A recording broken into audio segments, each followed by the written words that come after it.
दोस्तों उम्मीद करता हूँ कि मैंने अभी एक इम्पॉर्टेंट क्वेश्चंस को लेकर कुछ एक वीडियो बनाई थी, अभी आपको मिल गई होगी, आपने देख लिया होगा उसको। अगर नहीं देखा तो प्लीज़ उसको देखिए, बहुत ज़्यादा इंपॉर्टेंट है। ठीक है, इंपॉर्टेंट क्वेश्चंस को लेकर मैंने वीडियो बनाई है। रियलिटी में ये वीडियो इंपॉर्टेंट है, क्यों? क्योंकि काफ़ी रिसर्च के बाद बनाई गई है और पूरी उम्मीद है कि वैसे ही क्वेश्चन बनकर आपके एग्जाम में आएंगे। सिंपल सी बात है, इंपॉर्टेंट क्वेश्चन है, प्लीज़ आप जाकर उसको देखिए। नहीं देखेंगे देखा है अभी तक आपने, तो प्लेलिस्ट का लिंक मैं आपको डिस्क्रिप्शन में दे दूंगा, प्लेलिस्ट में जाइए, आपको मिल जाएगी वो वीडियो। अब यहाँ पे आप बात करते हैं कि आपकी क्या स्ट्रेटजी रहने वाली है भारत में लोक प्रशासन के एग्जाम को लेकर। अब देखिए, आपका एक सब्जेक्ट है, फर्स्ट सेमेस्टर बी प्रोग्राम का एक सब्जेक्ट है जिसका नाम है पब्लिक एडमिनिस्ट्रेशन इन इंडिया। अब इसकी अगर हम बात करें तो आपको क्या स्ट्रेटजी फॉलो करनी है। देखो, स्ट्रेटजी सिंपल सी है कि मान लो कि एक बच्चा गया है एग्जाम में और उसे पता नहीं कि इंपॉर्टेंट क्वेश्चन मैंने किए नहीं किए, क्या चीज़ होगी। तो सिंपल सी बात है, चाहे आप इंपॉर्टेंट क्वेश्चंस, अगर आप देखो, आपको ये लग रहा होगा कि हो सकता है कि इंपॉर्टेंट क्वेश्चन बाई चांस ना आए। मैं कह रहा हूँ 100% आएंगे। बाई चांस आप लोगों के मन में हो कि नहीं आएगा, तो उसका क्या उपाय है। तो देखो दोस्तों, उसका उपाय ये है कि आप लोगों को एक ही काम करना है, वो ये कि आप लोगों को अपना सिलेबस अच्छे से कवर करना है। देखिए, सिलेबस अगर आपको याद है तो गारंटी है कि उसी तरह से क्वेश्चन आएंगे और आप सारा का सारा लिख कर आ जाएंगे। देखो, मान लो कि मैं विकेंद्रीकरण को पढ़कर गया हूँ। अब विकेंद्रीकरण को अगर मैंने पूरी तरह पढ़ लिया है, अगर मैंने वीडियो बनाई है, आपने अगर उसको पूरी तरह देख लिया, विकेंद्रीकरण को आपने पूरी तरह पढ़ लिया, तो क्वेश्चन चाहे कैसे भी बने, आप उसको आसानी से कर देंगे, क्योंकि सिलेबस से बाहर कुछ भी नहीं आने वाला। तो मेन फोकस आपको अपने सिलेबस पर करना है। ठीक है, आप इंपॉर्टेंट क्वेश्चन देखिए, वो 100% आएंगे आएंगे, उम्मीद है, पूरी ही उम्मीद है। अगर नहीं भी आएगा तब भी कोई दिक्कत नहीं है। वैसे तो देखिए, आप इंपॉर्टेंट है, आपको एक आइडिया लग जाएगा कि आपके क्वेश्चन कैसे बनेंगे। ठीक है, लेकिन क्वेश्चन अगर वो वाले नहीं भी आते हैं या आपको पता ही नहीं कि कैसे क्वेश्चन आएंगे एग्जाम में, लेकिन तब भी आप अपना पूरा पेपर अच्छे से कर सकते हैं, सिर्फ और सिर्फ सिलेबस को ध्यान में रखकर। अगर आपने पूरा सिलेबस अच्छे से पढ़ा हुआ है तो कुछ भी सिलेबस से बाहर तो आएगा ही नहीं। और यहाँ पर ध्यान देना, जो चीज़ आपको हार्ड लग रही है उसको होल्ड पर रखो, जो चीज़ ईजी लग रही है उसको पहले कर लो। ठीक है, जैसे कि मान लो अगर मेरे को भारतीय प्रशासन को थोड़ा सा हार्ड लग रहा है तो मैं कुछ चीज़ें होल्ड पर रखूँगा, विकेंद्रीकरण को पहले कर लूँगा। कहने का मतलब बस यही है कि जो ईजी चीज़ है उसको पहले कर लो और जो हार्ड लग रही है उसको होल्ड पर रखो, टाइम मिलता है तो उसको आराम से अच्छे से फिर याद कर लो। आपकी स्ट्रेटजी यही रहेगी कि जो भी मैं पढ़ूंगा उसको पूरी तरह पढ़ूंगा। जैसे कि मान लो अगर मैंने भारतीय प्रशासन पढ़ा तो इसको मैं पूरी यूनिट पढ़ूंगा, ताकि कहीं से भी क्वेश्चन बने तो कोई दिक्कत ना हो। विकेंद्रीकरण पढ़ूंगा तो पूरी तरह पढ़ूंगा। ठीक है, यहाँ पे आपको सारी बातें समझ में आ रही हैं मैं क्या कह रहा हूँ। स्ट्रेटजी आपकी ये रहेगी कि आपको सिलेबस पर फोकस करना है। सिलेबस आपको अगर याद है तो कोई दिक्कत ही नहीं है। हाँ, ये हो सकता है कि मान लो कि जैसे कि यहाँ पे 5 यूनिट है, अब बच्चे सारी यूनिट नहीं कर पा रहे, कोई कोई चैप्टर है, कोई कोई टॉपिक है वो नहीं कर पा रहे, तो कोई घबराने की बात नहीं, क्योंकि आपको कुछ क्वेश्चन एग्जाम में छोड़ने भी हैं, तो कोई बात नहीं, आप लेफ्ट उसको लीव कर सकते हैं। लेकिन आपको डर लग रहा है तो आप पूरा करके जाइए, कोई दिक्कत नहीं है। और यहाँ पर एक चीज़ ध्यान रखना कि आपको जितने क्वेश्चंस करने होते हैं आप उसका कितने पेज का आंसर लिखते हैं।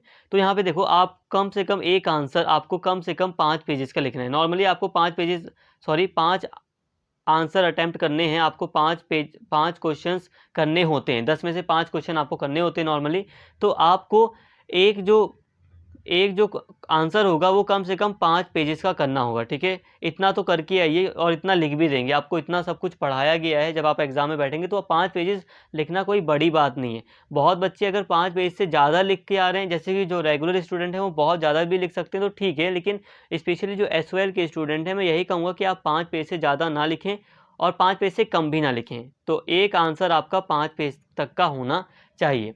4.5 भी चल जाएगा, 5.5 भी चल जाएगा, इससे ज़्यादा कम या ज़्यादा ना लिखें, ताकि आपका जो सारे क्वेश्चन है वो आप अटेम्प्ट कर पाएँ। देखो, होता क्या है, कई बार बच्चे एक आंसर 6-7 पेज का लिख देते हैं। ठीक है, दूसरा आंसर भी लिख देते हैं 6-7 पेज का, लेकिन चौथे 5वें आंसर तक आते आते वो एक पेज पर ही सिमट जाते हैं या एक क्वेश्चन उनका छूट जाता है। तो छोड़ना हमें कुछ भी नहीं होता, हमें सारे क्वेश्चन करने हैं और एवरेज नंबर ऑफ पेजेस आपको लिखना है सब में। तो उम्मीद करता हूँ कि आप सभी 5-5 पेजेस लिखकर आएंगे, कम से कम आप इतने ही लिखें तो ठीक है।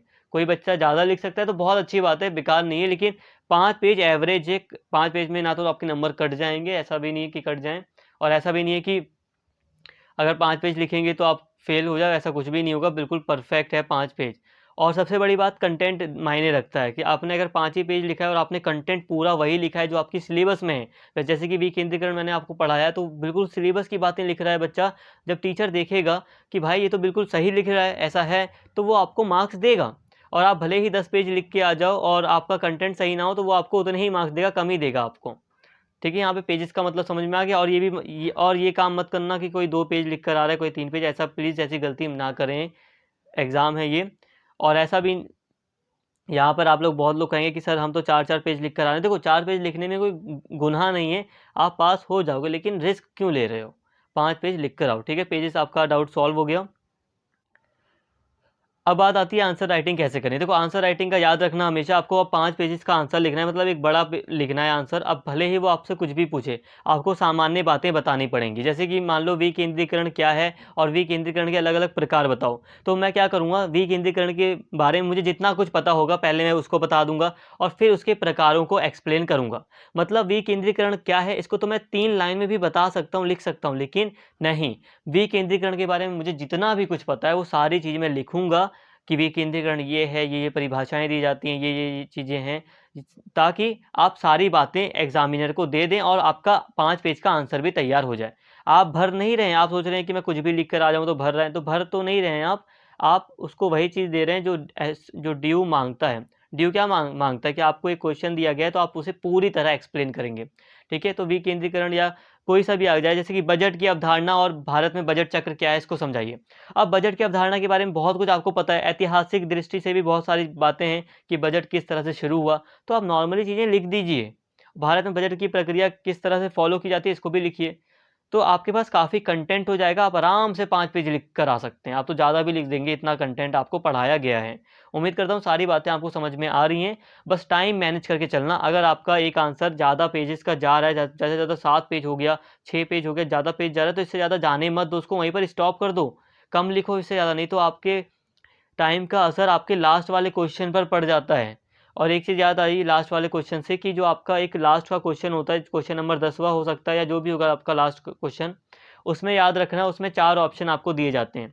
नॉर्मली 4 ऑप्शन आपको दिए जाते हैं ए, बी, सी, डी करके, और जो दो को उसमें से हमें 2 ऑप्शनों पर लिखना होता है। तो सिंपल सी बात है, कोई से भी 2 ऑप्शन आप चूज़ कर लो जिस पर आपको अच्छे से लिखना आता है, और हर एक पर 3 पेज लिख दो, ठीक है?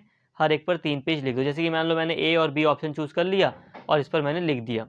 तो आप ऐसे कर लेना। 10वां क्वेश्चन इंपॉर्टेंट होता है, अगर आप इंपॉर्टेंट का मतलब है अगर आपको कुछ नहीं आ रहा तो 10वां क्वेश्चन पक्का ही आपको आसानी से दिख जाएगा जो आपको आता होगा।